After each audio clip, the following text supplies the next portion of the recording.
اللہ شاہ بخاری صاحب ہمارے ساتھ ان کانورسیشن ہے۔ شاہ صاحب، حضرت علی کی زندگی کا سب سے اہم واقعہ وہ کون سا تھا جس سے اسلامی تاریخ میں بھی انقلاب آیا ہو؟ میں سمجھتا ہوں سچی بات جو ابھی حناب بین نے انوار بھائی کہا نا جی کہ ایک عجیب سی ہم کیفیت سے اس وقت دو چار ہیں۔ پھر جفا صاحب نے فضائل بیان کیے، نورید فاطمہ بہن نے بیان کیے، ابھی ہماری اس بیٹی نے جس انداز سے پڑھا حصہ ڈالا جی ہم نے یقیناً حصہ ڈالا۔ مجھے سچی بات یہ ایک شعر کی بات یاد آ رہی ہے، وہ کہتے ہیں جب انہیں یاد کر لیا تو صبح مہک مہک اٹھی۔ ہماری تو صبح جو خوشبودار ہو جاتی ہے نا ان نفوس قدسیہ کے ذکر مبارک سے، جب انہیں یاد کر لیا تو صبح مہک مہک اٹھی، جب ان کا غم جگا لیا تو رات مچل مچل گئی۔ آج ہم ان کی باتیں وہ بھی فضائل کے طور پہ بیان کر رہے ہیں، ان کی شہادت جس نے ہمارے دل زخمی کر دیے، چھلنی کر دیے، وہ بھی اس غم کو بھی ہم بیان کر رہے ہیں۔ تو یقیناً آپ کی جو سیرت مبارکہ ہے سیدنا علی مرزا کی، وہ سب کی سب ہماری مشعل راہ ہے۔ وہ ابھی نورید فاطمہ بہن نے اور پھر جفا صاحب نے فضائل بیان کرتے ہوئے ایک حدیث پیش کی، اس کا کچھ حصہ وہ صحیح مسلم میں مروی ہے۔ نبی کریم علیہ الصلوۃ والسلام نے فرمایا تھا انا تارکن فیکم الثقلین لن تضلوا ما تمسکتم بہما اولہما کتاب اللہ فی الہدی والنور فحثوا علیہ ورغب فحثوا فیہ ورغبہم فی۔ نبی کریم علیہ السلام فرماتے ہیں میں تم میں سرچشمہ ہدایت کے طور پر دو حقیقتیں چھوڑ کے جا رہا ہوں جو بڑی ثقیل، بڑی وزنی، بڑی قیمتی اور بڑی باوقار ہے، بڑی باحثیت ہے۔ ان میں پہلی اللہ کی کتاب ہے اور اس میں نور ہے، اس میں تمہاری ہدایت کا سرچشمہ ہے، اور دوسرا فرمایا وَأَهْلُ بَيْتِي أُذَكِّرُكُمُ اللَّهُ فِي أَهْلِ بَيْتِي أُذَكِّرُكُمُ اللَّهُ فِي أَهْلِ بَيْتِي أُذَكِّرُكُمُ اللَّهُ فِي أَهْلِ بَيْتِي۔ اور بار بار نبی کریم علیہ السلام فرمایا، 3 بار فرمایا۔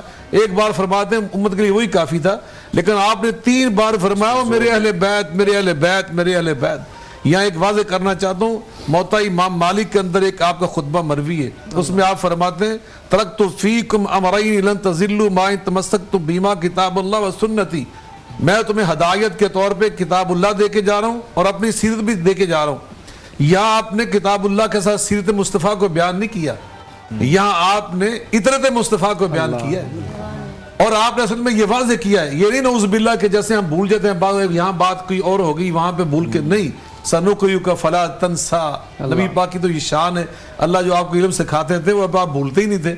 تو آپ نے قصدن فرمایا اور اللہ کی وحی سے فرمایا، وہاں کتاب اللہ کی تفسیر کے طور پر سیرت مصطفیٰ کو بیان کیا، اور یہاں نواب صدیق الحسن خان رحمۃ اللہ علیہ تشریف البشر بذکر الائمۃ الاثنی عشر کی کتاب ہے، اس کے صفحہ 7 میں ارشاد فرماتے اطرت مصطفیٰ کون ہے؟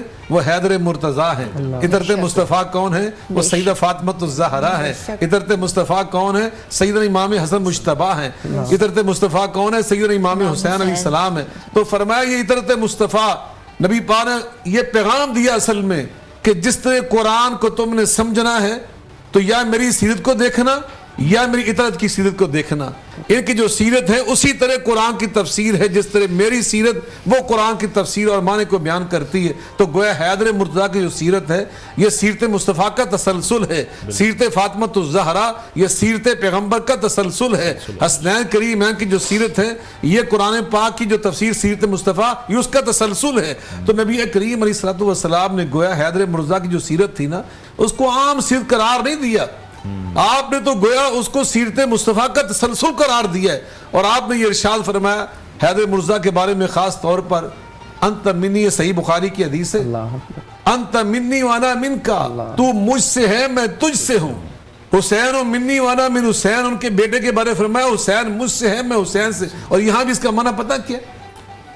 تم مجھ سے ہو، یہاں اس کا معنی بنتا ہے کہ نبی پاک اصل ہیں، حیدر مرتضیٰ ان کی شاخ ہیں، نبی پاک پھول ہیں، حیدر ان کی خوشبو ہیں، آپ چاند ہیں یہ ان کی چاندنی ہیں، آپ آفتاب ہیں ان کی روشنی ہے۔ لیکن جب یہ فرمایا کہ میں تجھ سے ہوں انا من کا، تو یہاں من کا معنی یہ ترجمہ ہم یہ نہیں کرتے کہ حیدر مرتضیٰ کل ہے نبی ان کی جوز ہے، نہیں، اس کا معنی یہ بیان ہوتا ہے وہ انا من کا، اے حیدر مرتضیٰ اگر کسی وقت انسانیت نے مجھے دیکھنا ہو، میرا موقف سمجھنا ہو، میرا کردار دیکھنا ہو، میرا اخلاق سمجھنا ہو، میری بات کو سمجھنا ہو، تو میں نظر نہ ہوں تو علی کو دیکھ لیں، علی کو دیکھیں گے تو گویا وہ نبی پاک کا موقف جو علی بیان کر رہا وہی میرا موقف ہوگا۔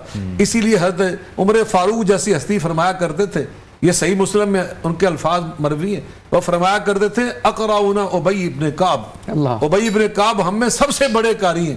اور اگلا جملہ یہ فرماتے تھے وَأَقَضَانَ عَلِيٌّ, اور ہم میں سب سے زیادہ علم قضاء رکھنے والے اور علم قانون کو سمجھنے والے اگر کوئی ہیں تو حیدر مرتضیٰ ہیں. وہ فرمایا کرتے یا اللہ اعوذ باللہ, میں تیری پناہ مانگتا ہوں کہ میری خلافت کے دور میں کوئی ایسا مسئلہ درپیش ہو اور ابو الحسن میرے پاس نہ ہو, حیدر قرار موجود نہ ہو کہ جن سے میں مشورہ لے کر اس مسئلے کو سمجھ سکوں اور اس کو حل کر سکوں. یہ تھا آپ کا مقام صحابہ کی نظر میں. اور نبی کریم علیہ الصلوۃ والسلام نے فرمایا اللہ اکبر, خیبر کے دن لأوتین الرایۃ غدا رجلا یحب اللہ ورسولہ ویحبہ اللہ ورسولہ ویفتح اللہ علی یدہ.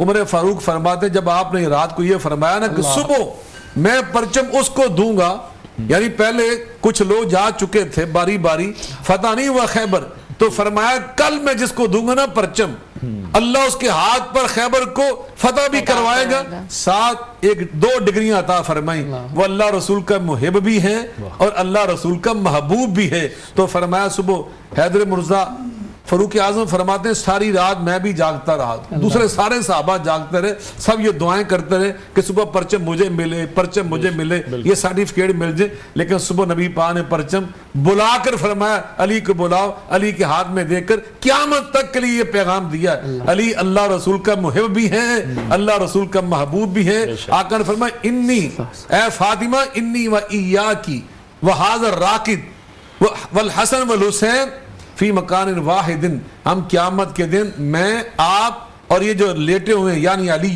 یہ جو سوئے ہوئے یہ اور آپ کے یہ بیٹے حسن اور حسین قیامت کے دن ایک ہی محل میں رہیں گے, ایک یہ ہمارا ایمان ہے, اس کے بغیر ہمارا ایمان نہیں. آقا فرماتے ہیں احبونی لحب اللہ واحبوا اہل بیتی لحبی, اللہ سے محبت کرو, لیکن فرمایا اللہ کی محبت کا سب سے بڑا تقاضا وہ میری محبت ہے, اور فرمایا میری محبت کا سب سے بڑا تقاضا وہ میرے حیدر سے, میری فاطمہ سے, حسن و حسین سے, میرے اہل بیت سے محبت ہے.